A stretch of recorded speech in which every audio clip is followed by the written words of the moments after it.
মুসা আলাইহিস সালাম আল্লাহর সাথে সরাসরি কথা বলতেন। ওয়া কাল্লামাল্লাহু মুসা তাকলিমা। সুবহানাল্লাহ পড়েন, আওয়াজ তুলে সবাই বলেন সুবহানাল্লাহ। এখন বনি ইসরাইল হচ্ছে পৃথিবীর সবচেয়ে গোয়ার জাতি। তারা বলে, মুসা তুমি যে আল্লাহর সাথে কথা বলো আমরা তো দেখি না, তুমি যে কথা বলো আমরা তো শুনি না, তো কি করতে হবে? বনি ইসরাইল বলে, আমাদের মধ্য থেকে 70 জন নিয়ে যাইতে হবে তোর পারে। ওরা আয়েশা যদি কয় হয় আমরা শুনছি তাহলে বিশ্বাস করবো। কত বড় ডাকাত দেখছেন বনি ইসরাইল। এদের যে গোয়ার জাতি নাই, এত গোয়ার তুমি করেছো মুসা আলাইহিস সালামের সাথে। তুমি যে আল্লাহর সাথে কথা বলে আমরা তো দেখি, কি করব? 70 জন আমাদের বন্ধু বান্ধব যে যদি দেখে তারা বলবে ওকে আসো, 70 জন আসো। 70 জন নিয়ে গেল। মুসা আলাইহিস সালাম হারুন আলাইহিস সালামকে খেলাফা দিয়ে গেলেন, আল্লাহ ওনাকে নবী বানালেন। মুসা আলাইহিস সালাম বললেন, হারুন খবরদার বনি ইসরাইলের মধ্যে তাওহীদের বাণী প্রচার করবা, ঐক্য ধরে রাখবা, বিচ্ছিন্ন হতে দিবা না। চলে গেছে। এইদিকে বনি ইসরাইলের এক দুষ্ট লোক ছিল, নাম সামিরি। কি নাম? সামিরি। সে সবাইরে বলল তোমাদের স্বর্ণগুলো ফালাও। স্বর্ণগুলো ফেললো, বনি ইসরাইলের স্বর্ণগুলোকে গলিয়ে সে একটা গরুর বাচ্চা বানালো। গোবৎস। কিসের বাচ্চা? দেখেন গরুর পূজা কিভাবে শুরু হয় পৃথিবীতে প্রথম। গোবৎস পূজা, গরুর বাচ্চার পূজা কিভাবে। সে স্বর্ণ গলি গরুর বাচ্চা করে জিবরাইল আলাইহিস সালাম যে জমিনে এসেছিলেন, ওই ফেরেশতার পায়ের নিচের একটু মাটি সে বুদ্ধি করে প্যাকেটে রেখে দিয়েছিল। সে গরুর বাচ্চা বানায় স্বর্ণ দিয়ে গলিয়ে ওই মাটি এটার মধ্যে ঢুকাই দিছে বেলকি দেওয়ার জন্য। স্বর্ণ দিয়ে বানানো গোবৎস গরুর বাচ্চার গায়ে যখন সেই মাটি ছুঁড়ে দেয়া হলো, এখন বাছুরের ভেতর থেকে ভ্যাঁ ভ্যাঁ আওয়াজ আসতেছে। কি আসতেছে? সবাই তো অবাক। সামিরি বলে, আরে তোমরা যে 70 জন দিয়ে মুসা আলাইহিস সালামরে পাঠাইছো, ওইদিকে এত ঘুরতেছে, আল্লাহরে খুঁজে পায় না, আল্লাহ তো এটার ভিতরে ঢুকছে। নাউজুবিল্লাহ বলবেন না? তোমরা যে 70 জন দিয়ে পাঠাইলা, 70 জন নিয়ে মুসা আলাইহিস সালাম খালি ঘুরতেছে, আল্লাহরে পায় না। পাবে কেমনে? আল্লাহ তো নাউজুবিল্লাহ এটার ভিতরে। সেজদা দাও। এই সেজদা দিয়ে আল্লাহর নবী হারুন আলাইহিস সালাম বললেন, খবরদার এটা সুস্পষ্ট শিরক। আল্লাহ সব গুনাহ মাফ করে, শিরকের গুনাহ মাফ করে না। খবরদার তোমরা থামো। কে শোনে কার কথা? এই যে যেমন এখন আপনারা আমার কথা শুনতেছেন না? শুনতেছেন? হারুন আলাইহিস সালাম বললেন, খবরদার এই শিরকি কাজে তোমরা সংযুক্ত হয়ো না। তোমাদেরকে কি মনে নাই আমার ভাই মুসা আলাইহিস সালাম কি বলছে? আল্লাহ শিরক মাফ করে না। খবরদার শিরক করো না, আল্লাহরে ভয় করো। হারুন আলাইহিস সালাম তাদেরকে বুঝালেন, শিরক করো না, আল্লাহরে ভয় করো। শুধু এতটুকুই তিনি বুঝালেন, দাওয়াতি কাজ পালন করলেন, কিন্তু প্রতিরোধ করেন নাই, সশস্ত্র সংগ্রামে লিপ্ত হন নাই, বাধা দেন নাই। কারণ গৃহযুদ্ধ বেঁধে যেতে পারে। উনি ভাবলেন, আমি যদি আমার বাহিনী নিয়ে দাওয়াত দেওয়ার সাথে সাথে প্রতিরোধ করি, আক্রমণ করি, ওরাও আমারে আক্রমণ করবে, ব্লাডশিট হবে, রক্তপাত। এমন অবস্থা হবে বনি ইসরাইলের মধ্যে যেটা হয়তো আমার ভাই মুসাও কন্ট্রোল করতে পারবে না। সুবহানাল্লাহ কইবেন না? এক একজন নবীকে আল্লাহ তাআলা কি ইন্টেলেক্ট দিয়ে পাঠিয়েছেন। তিনি ভাবলেন, আমি দাওয়াতি কাজটাই করি, এটা যে হারাম এটা থেকে শুধু বারণ করি, কিন্তু প্রতিরোধ না করি। আমি যদি ঐক্য ধরে রাখতে পারি, বাকিটা আমার ভাই সামলে নেবে। সুবহানাল্লাহ। হারুন আলাইহিস সালাম প্রতিরোধ করলেন না। বনি ইসরাইলের মধ্যে গৃহযুদ্ধ বেঁধে যাওয়ার আশঙ্কায় প্রতিরোধ করলেন না, আক্রমণ করলেন না, শুধু দাওয়াত দিলেন। ইন দা মিন টাইম মুসা আলাইহিস সালাম আল্লাহর সাথে কথা বলে যখন ফিরে আসলেন, দেখলেন বনি ইসরাইলের অধিকাংশ লোক মুশরিক হয়ে গেছে। মুশরিক হয়ে গেছে। মুসা আলাইহিস সালাম রেগে গেলেন। রেগে প্রথমে বনি ইসরাইলদেরকে অ্যাটাক না করে ভাইয়ের দাড়ি ধরলেন। হারুন আলাইহিস সালামের দাড়ি আর চুল। মেজাজি নবী ছিলেন। হারুন তুমি কি করলা? তোমারে কি দায়িত্ব দিয়ে গেলাম, তুমি কি করলা? তুমি থাকতে বনি ইসরাইল কেমন করে শিরকের কাজে নিমজ্জিত হয়ে যায়? সাইয়েদনা হারুন আলাইহিস সালাম বললেন, ইন্নী, কোরআন সাক্ষী, কোরআন থেকে কোট করছি, ইন্নী খাশিতু আন তাকুলা ফাররাকতা বাইনা বনি ইসরাঈল ওয়া লাম তারকুব কওলি। ও আমার ভাই, আমার দাড়ি ধরবেন না, আমার মারবেন না। আমি ভয় করেছি, আমি ভয় পেয়েছি, না জানি আপনি বলেন তুমি কেন খাশিতু আন তাকুলা ফাররাকতা বাইনা বনি ইসরাঈল। আপনি এসে আমারে যদি বলেন তুমি কেন ঐক্য ধরে রাখলে না, কেন মারামারি হলো, কেন রক্তপাত হলো? তোমার কি এই দায়িত্ব আমি দিয়ে দিয়েছিলাম? আমার কথার দিকে কি তুমি ভ্রুক্ষেপ করো নাই? আমি যে বলছি তাওহীদের বাণী প্রচার করবা আর ঐক্য ধরে রাখবা, আমার কথা কি শোনো নাই? আপনি আমারে ধমকাবেন, এই জন্য আমি প্রতিরোধ করি নাই, আক্রমণ করি নাই, গৃহযুদ্ধ আটকানোর জন্য, কিন্তু আমি দাওয়াত দিয়েছি। সুবহানাল্লাহ পড়েন। ঐক্য ধরে রেখেছেন। মুসা আলাইহিস সালাম মুহূর্তেই সামিরীকে আক্রমণ করলেন, অ্যাটাক করলেন, শাস্তি দিলেন। মুহূর্তেই ওই গোবৎস গরুর বাছুরকে ভেঙে চুড়ে মেসাকার করে সাগরের মধ্যে ভাসিয়ে দিলেন। পুরো বনি ইসরায়েলকে আবার তাওহীদের উপর প্রতিষ্ঠিত করলেন। পড়েন সুবহানাল্লাহ। এই ঘটনা থেকে শিক্ষা কি? শিক্ষা হচ্ছে আপনি শিরকের আড্ডাখানা দেখলেও বৃহৎ স্বার্থে তাওহীদের দাওয়াত দিবেন, প্রয়োজনে আপনি ঐক্য নষ্ট করবেন না। সুবহানাল্লাহ পড়বেন না? তাহলে ঐক্যের গুরুত্ব বেশি না কম? বলেন, আওয়াজ করে বলেন। ওয়াতাসিমু বিহাবলিল্লাহি জামিআ, আল্লাহর রশিকে আঁকড়ে ধরো। ওয়ালা তাফাররাকু, তোমরা বিচ্ছিন্ন হয়ো না। পেকুয়ার ভাইরা আওয়াজ করে বলেন তো, আদেশটা কার? এখন বলেন, আমাদের ঐক্যবদ্ধ জীবনের দরকার আছে না নাই? এই যে ডক্টর মোহাম্মদ ইউনূস আমাদের লিডার, উনি যে আমাদেরকে জাতীয় ঐক্যের আহ্বান জানিয়েছে, ওনার আহ্বানে আমাদের সাড়া দেওয়ার দরকার আছে না নাই? রাজনীতিবিদদের যে ডাকছে, খুশি লাগে নাই আপনার? আলেমদের ডাকছে, খুশি লাগে নাই? আলহামদুলিল্লাহ বলবেন না? আলহামদুলিল্লাহ, সবাইকে ডেকেছে, ঐক্যবদ্ধ করেছে। আমরা ঐক্যবদ্ধ থাকতে চাই, আমরা ঐক্যবদ্ধ জীবন চাই, আমরা আর কাদা ছড়াছড়ি করতে চাই না। রাজি আছেন সবাই? এখন আমরা যদি ঐক্য নষ্ট করি, আমাদের কি কি সমস্যা, কি ক্ষতি, কি কুফল? অনৈক্যের কুফল কি? কয়েকটা কুফলের কথা বলে শেষ করব। প্রিয় ভাইরা, what are the drawbacks and disadvantages of division, social and political division in the society? Disunity. আমরা যদি বিচ্ছিন্ন হই, একে অপরের যদি মারামারি করি, একজন যদি আরেকজনের কাফের ফতোয়া দেয়, আমাদের কি ক্ষতি? শুনবেন? কথা কয় না, শুনবেন? এক নাম্বার ক্ষতি হচ্ছে, আমরা যদি বিচ্ছিন্ন হই, আমাদের শক্তি কমে যাবে, আমাদের পাওয়ার আমরা হারাবো। আমাদের কি হারাবো? পাওয়ার। মনে রাখবেন, যখন আমি একা থাকি তখন আমি ব্যক্তি, যখন আমরা সবাই মিলি তখন আমরা শক্তি।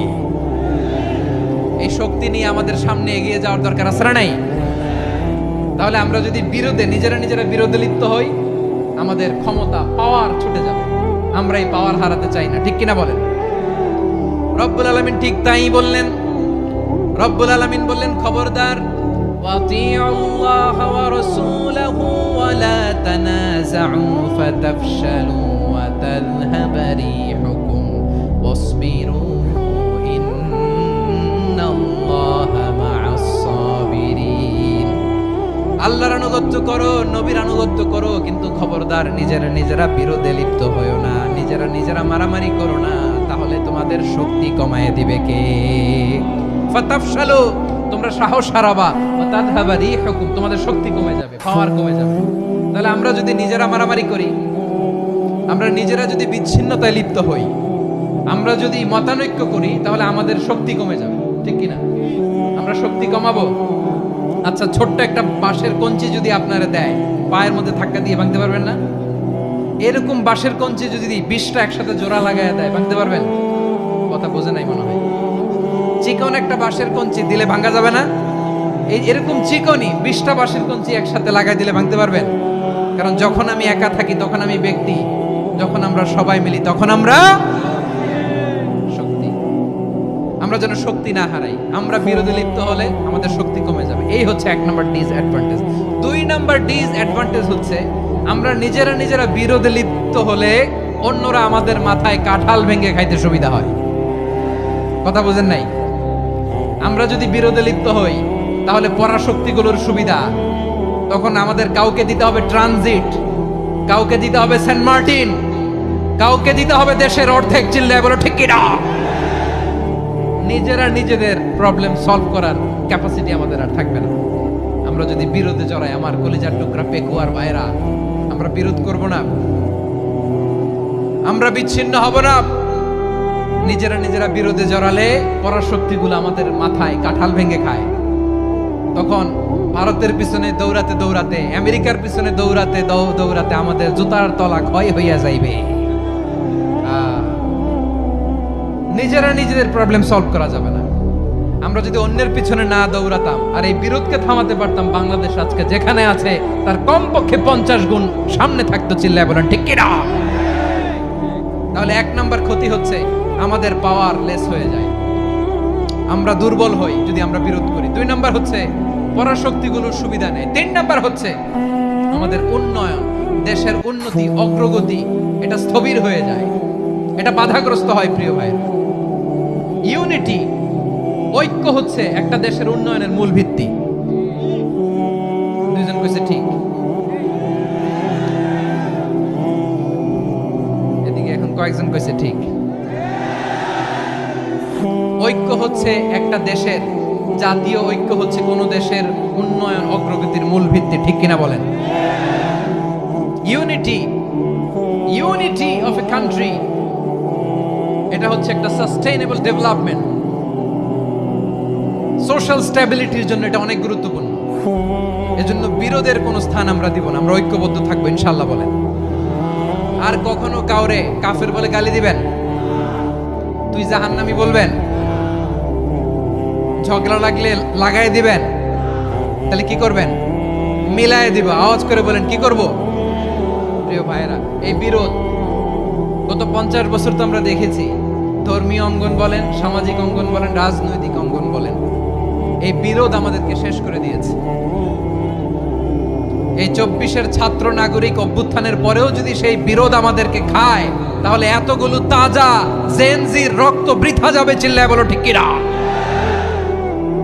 আমরা এই রক্তগুলোকে বৃথা দিতে চাই না, বৃথা যেতে দিতে চাই না, আমরা ঐক্যবদ্ধ থাকতে চাই। রাজি আছেন? আমরা আর কাদা ছড়াছড়ি করবো না।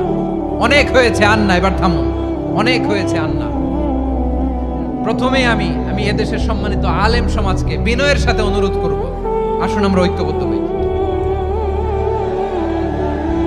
আজকের এই পেকুয়ার ঐতিহাসিক তাফসীরুল কোরআনের প্রোগ্রাম থেকে আমি সম্মানিত আমার মাথার তাজ ওলামাদেরকে জাতীয় ঐক্যের আহ্বান জানাই।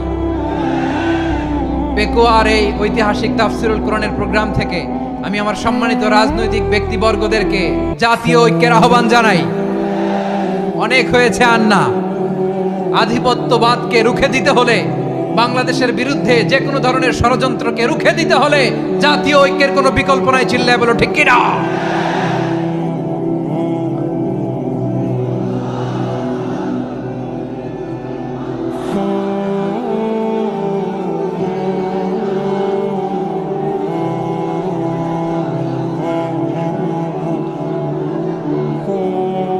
আমার প্রিয় ভাইয়েরা, আমার ভাইয়েরা, আর কাদা ছড়াছড়ি করব না ইনশাআল্লাহ বলেন। আল্লাহুম্মা ফাশহাদ, আল্লাহ তুমি সাক্ষী থাকো, আল্লাহ তুমি তৌফিক দাও। আওয়াজ করে পড়েন আমিন। আর একে অন্যকে কাফির বলে গালি দিব না, ঠিক কিনা বলেন? রাজি আছেন? ধ্বংস করে দিয়েছে আমরা আমাদেরকে। আপনারা হালাকু খানের নাম শুনেছেন? মঙ্গল অধিপতি হালাকু খান বাগদাদের আমাদের বিশাল দারুল হিকমা লাইব্রেরিকে ধ্বংস করেছে। 10 লক্ষ মুসলমানদেরকে কচুকাটা করে গণহত্যা করেছে। জানেন, আমাদের সভ্যতা সূতিকাগারের কেন্দ্রবিন্দু ছিল বাগদাদ। ইরাকের বাগদাদে যেদিন সে রক্ত নিয়ে হোলি খেলা করে, রক্তের হোলি খেলা যেদিন হয়, ওই দিনও বাগদাদে বাহাস চলতেছিল। আমাদের বাহাস কি চলতেছিল? আপনাদের এলাকায় বাহাস আছে? এই প্রচলিত বাংলাদেশে যে বাহাস, এটার সাথে ইসলামের কোনো সম্পর্ক আছে? এই পর্যন্ত বাহাসের পরে পরাজয় বরণ করছে এরকম কোন দল আপনারা পাইছেন? আমি পাই নাই। প্রত্যেক দলই বাহাসের পরে সংবাদ সম্মেলন করে বলে আমরা জয়লাভ করিয়াছি, ওনারা পালাইয়া চলিয়া গিয়াছে। আছে না নাই? কারণ সত্য জানার জন্য, সত্য মানার জন্য আসে না তো, নিজের জ্ঞান জাহির করার জন্য বাহাস করে। বিপক্ষ দলের আলেমকে ছোট করার জন্য বাহাস করে। এই বাহাসের স্থান ইসলামে নাই। চিল্লায় বলো ঠিক কিনা? এই সমস্ত বাহাসের দিন শেষ। ঐক্যবদ্ধ হওয়ার বাংলাদেশ। প্রিয় ভাইরা, হালাকু খান সে দারুল হিকমা লাইব্রেরি জ্বালিয়ে পুড়িয়ে এই সব দামি দামি বইগুলো, আমাদের দামি দামি ঐতিহাসিক তুরাসি ক্লাসিক বইগুলোকে দজলা নদীতে ফেলেছে। পুরা দজলা নদী কালো হয়ে গিয়েছে। 10 লক্ষ মুসলমানকে গণহত্যা চালিয়ে এই রক্তের বন্যা যখন দজলা নদীর পানিতে মিশে গিয়েছে, দজলা নদীর পানি লাল হয়ে গিয়েছে। যেই দিন বাগদাদে গণহত্যা চলে, ওই দিনও বাগদাদে বাহাস চলতেছিল। কিসের বাহাস জানেন? মেসওয়াক। ডান মারি থেকে করা সুন্নাহ, এটা আমরা জানি। এখন কি উপরের মারি না নিচের মারি, বাহাজের বিষয়। এই বাহাজ করবেন আপনারা। বিশ্ব যখন এগিয়ে চলেছে, আমরা তখন বসে বিবি তালাকের ফতুয়া খুঁজেছি কোরআন হাদিস চষে। তালাক ইসলামের অনেক গুরুত্বপূর্ণ অনুষঙ্গ। তালাক কোরআনের একটা সূরা। কিভাবে তালাক হবে না হবে আমাদের ফোকাহায়ে একরাম, আমাদের আকাবেররা সব বলে গিয়েছে, সব জানা। আপনি হয় এটা মানবেন, নয় ওইটা নিয়ে বাহাসের দরকার নাই, ওইটা নিয়ে মারামারির স্থান ইসলামে নাই। আওয়াজ করে বলেন ঠিক কিনা? এখন পেকুয়ার ভাইরা, শেষ কথা বলি, আওয়াজ করে বলেন আমরা ঐক্যবদ্ধ হতে চাই কি চাই না? চান? এই যে আমি বিনয়ের সাথে আলেম সমাজকে জাতীয় ঐক্যের আহ্বান জানালাম, এটার সাথে আপনারা সংহতি প্রকাশ করেছেন? বিনয়ের সাথে আজকের এই পেকুয়ার ময়দান থেকে আমাদের রাজনৈতিক নেতৃবৃন্দদেরকে জাতীয় ঐক্যের আহ্বান জানাই, আপনারা সংহতি প্রকাশ করেছেন? এখন এটা রোড ম্যাপ কি, কিভাবে আমরা ঐক্য প্রক্রিয়াতে এগিয়ে যাব? শেষ কথা বলি, একেবারে সহজ। আমাদের ওলামা মাশায়েখদেরকে, আমার মাথার তাজ, তাদেরকে আমরা বলি, এই যে আমরা ঐক্যবদ্ধ হই নাই, আমরা কি বড় কিছু অর্জন করে ফেলছি? বলেন, আমরা কি খুব পাওয়ার সম্মানের জায়গায় আছি? খুব স্ট্রেংথের জায়গায় আছি? তো কিছুই তো নাই। আপনি ঐক্যবদ্ধ হইলে সমস্যা কোথায়? এমন তো না ঐক্যবদ্ধ না হওয়ার কারণে এতদিন আপনার অনেক কিছু ছিল, ঐক্যবদ্ধ হলে আপনি হারাবেন, এমন তো না। তো কিছুই যেহেতু আপনার নাই, আমার নাই, ঐক্যবদ্ধ হলে আমরা সমস্যা কোথায়? ঐক্যবদ্ধ হয়েই দেখি না, ঠিক কিনা? ঐক্যবদ্ধ হওয়ার দুইটা ওয়ে। রাজনৈতিক ঐক্য কিভাবে হবে? রাজনৈতিক সম্মানিত নেতারা ঠিক করবেন। আলেমরা কিভাবে ঐক্যবদ্ধ হবেন? শেষ কথা বলে শেষ করছি, খুব গুরুত্বপূর্ণ। This is the punching line. এদিকে তাকান। ঐক্য হবে দুইটা পদ্ধতিতে। একটা হচ্ছে কমন গ্রাউন্ড নিয়ে, বেসড অন কমন গ্রাউন্ড। যেমন ধরেন, আমরা নামাজ কায়েম করতে চাই, জামাত ইসলাম এই কথার উপর একমত আছে না নাই? নামাজ কায়েম হোক, একমত না জামাত ইসলাম? হেফাজত একমত না? ইসলামী আন্দোলন একমত না? তাবলীগের ভাইয়েরা একমত না? পীরের মুরিদেরা একমত না? আপামর তাওহীদি মুসলিম জনতা একমত না? তাহলে নামাজ কায়েম করতে হবে, নামাজ কায়েম করতে হবে এই কমন গ্রাউন্ডে আমরা সবাই একমত, ঠিক কিনা? যাকাত আদায় করতে হবে, সবাই একমত, ঠিক কিনা? কথা নাই, কথা নাই। যাকাত আদায় করতে হবে, সবাই একমত, ঠিক কিনা? নারীদের পর্দা করতে হবে, শালীন পোশাক পরতে হবে, একমত সবাই, ঠিক কিনা? বৈষম্য বিরোধী বাংলাদেশ চাই, সবাই একমত, ঠিক কিনা? Meritocracy, meritocracy. আর কোনো মামা চাচার ফোনে পদ দিলে হবে না, মেধার ভিত্তিতে সবগুলো পদ ঠিক করতে হবে, চিল্লায় বলো ঠিক কিনা? আমরা একমত না? স্বাধীনতা সার্বভৌমত্বের প্রশ্নে আমরা সবাই একমত, ঠিক কিনা? আমার নবীরে গালি দিলে রাষ্ট্রীয়ভাবে সর্বোচ্চ শাস্তি তার নিশ্চিত করতে হবে, ঠিক কিনা? এরকম 10টা কমন গ্রাউন্ড আমাদেরকে, 1 2 3 4 5 10টা কমন গ্রাউন্ডে আমরা সবাই এক। এই 10টা কমন গ্রাউন্ডকে সামনে রেখে বিশাল জনসমাবেশ করেন সোহরাওয়ার্দীর ময়দানে, সবাই আসেন। জামাত ইসলাম, হেফাজতে ইসলাম, ইসলামী আন্দোলন, পীরের মুরিদ, তাবলীগ, খেলাফত মজলিস, সবাই একসাথে হন। তাহলে সবাই জানবে যে এই 10টা বিষয় আমরা একমত। বলেন, এই ঐক্যতে আপনার দরবার যাবে? দরবার নষ্ট হবে? আপনার দল নষ্ট হবে? আপনার আকীদা নষ্ট হবে না?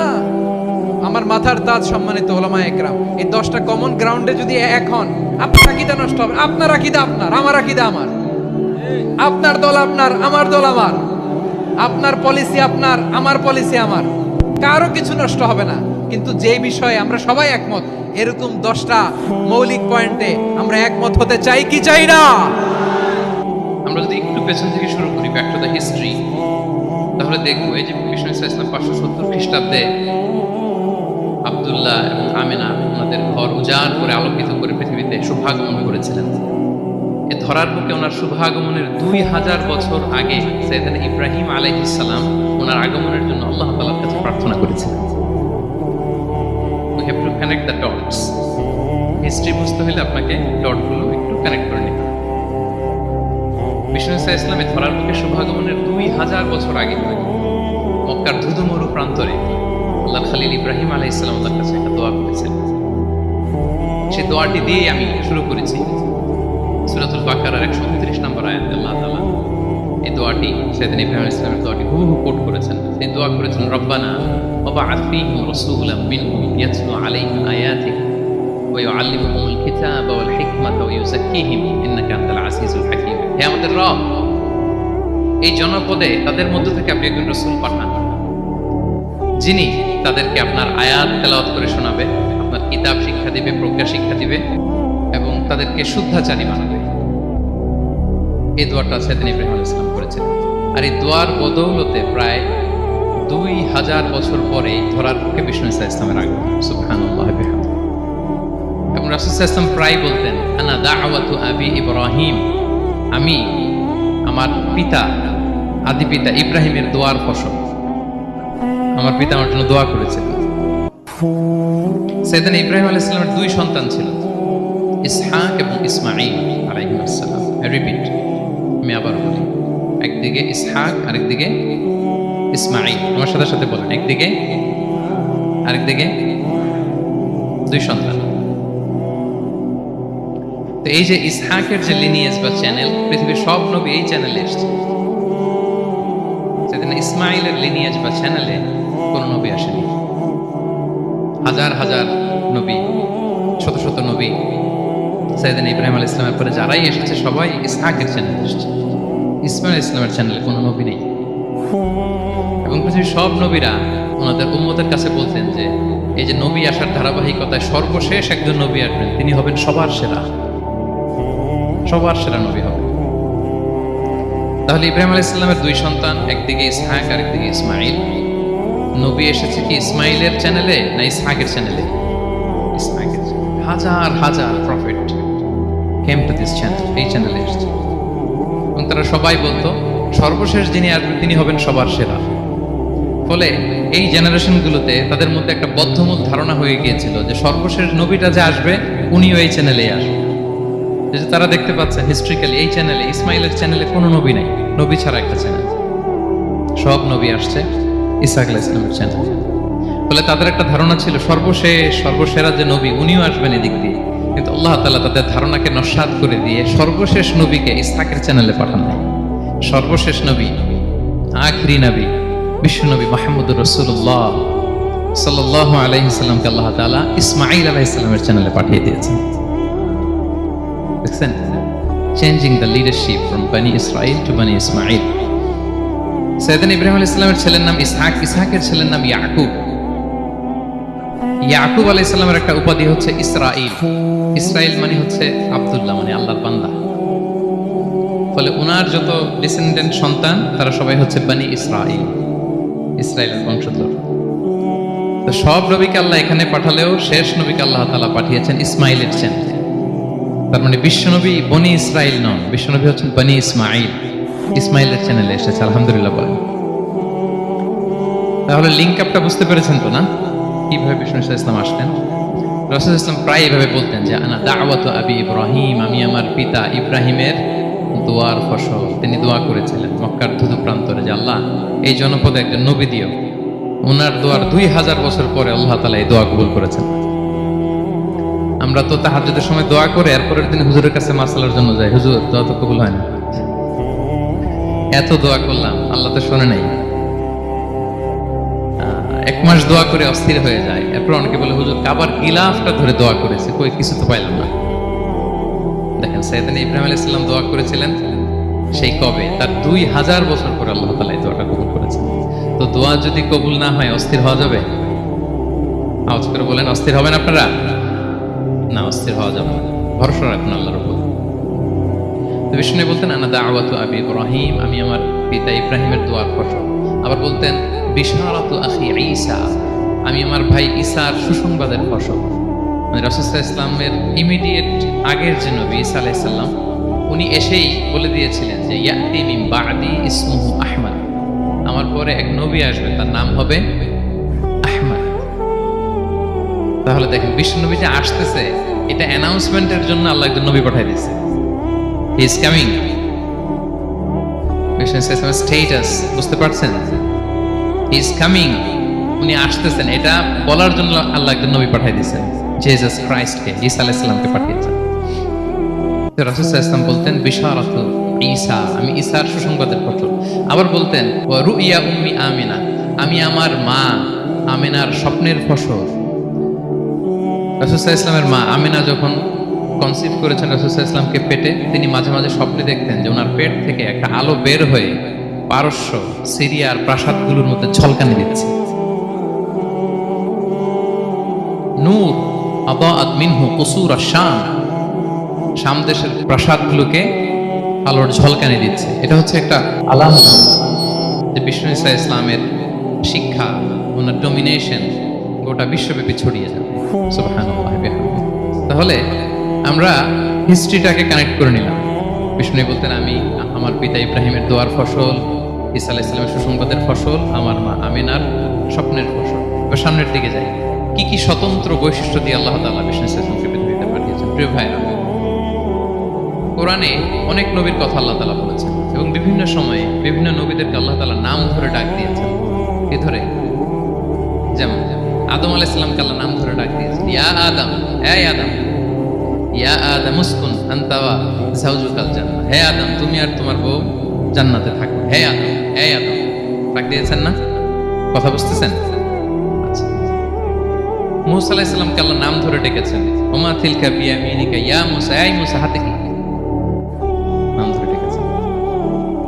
ইব্রাহিম আলাইহিস সালামকে আল্লাহ নাম ধরে ডেকেছেন, ওয়া নাদাইনাহু আইয়া ইব্রাহিম, হে ইব্রাহিম বলে আমি তোমাকে ডাকলাম। বিষ্ণু ঈসা ইসলামকে আল্লাহ তাআলা এত মর্যাদা দিয়েছেন, কোরআনের কোথাও অন্য নবীদের মতো আল্লাহ তাআলা বিষ্ণু নবীর নাম ধরে ডাকেন। যখনই ডেকেছেন বলেছেন ইয়া আইয়ুহান নবী, হে সম্মানিত নবী। যখনই অ্যাড্রেস করেছেন বলেছেন ইয়া আইয়ুহার রাসূল, হে সম্মানিত রাসূল। সুবহানাল্লাহ বলেন। 4 জায়গায় বিষ্ণু ঈসা ইসলামের নাম এসেছে কোরআনে মুহাম্মদ নামে, আরেক জায়গায় আহমদ। এই 4 জায়গায় মুহাম্মদ যে উল্লেখিত হয়েছে, একটি জায়গায়ও নাম ধরে ডাকেন নাই, বরং ওনার রিসালাত, ওনার নবুয়তের বর্ণনা দিয়েছেন। যেমন মুহাম্মাদুর রাসূলুল্লাহ সাল্লাল্লাহু আলাইহি ওয়াসাল্লাম, মুহাম্মদ হচ্ছেন আল্লাহর রাসূল, এটা একটা কোরআনের আয়াত। এখানে নাম ধরে ডাকছে, মুহাম্মদ হচ্ছেন আল্লাহর রাসূল, এখানে কি নাম ধরে ডাকা হয়েছে? না। ওমা মুহাম্মাদুন ইল্লা রাসূল ক্বাদ খালাত মিন ক্বাবলিহির রাসূল, মুহাম্মদ রাসূল ছাড়া কেউ নন, তার আগে এরকম অনেক রাসূল পৃথিবী থেকে চলে গিয়েছে। এই আয়াতে নাম ধরে ডাকছে না। 4 বার মুহাম্মদ শব্দটা কোরআনে উল্লেখিত হয়েছে, একবারও নাম ধরে ডাকেনি। সুবহানাল্লাহ পড়েন। আর একবার উল্লেখিত হয়েছে আহমদ, যেটা ঈসা আলাইহিস সালামের ভাষা, ইয়াতি মিন বাদি ইসমুহু আহমদ, আমার পরে এক নবী আসবে, তার নাম হবে আহমদ।